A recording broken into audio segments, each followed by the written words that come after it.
Hey, my name is Jake, and this is my room here in RiverView. So I want all my own personal touches here. That's why I brought my own furniture, so I feel like I'm more in a home setting. I have a lot of UW-M things on my walls because I am a prideful Panther. But not only that, I hung up lights. It just creates more of a warm environment. I hang up my fleur-de-lis light above my TV.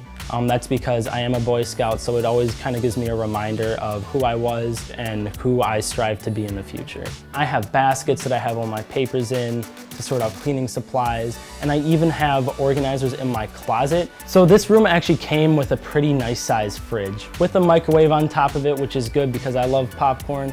But if you're like me and you love to eat, I needed to bring a second fridge. You can also do that just to make sure that you're keeping all your food nice and fresh. Only me and 2 others share this whole bathroom. We have 2 sinks, we have a large shower. It is absolutely fantastic.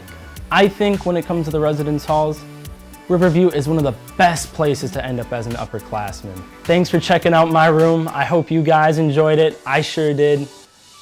Peace.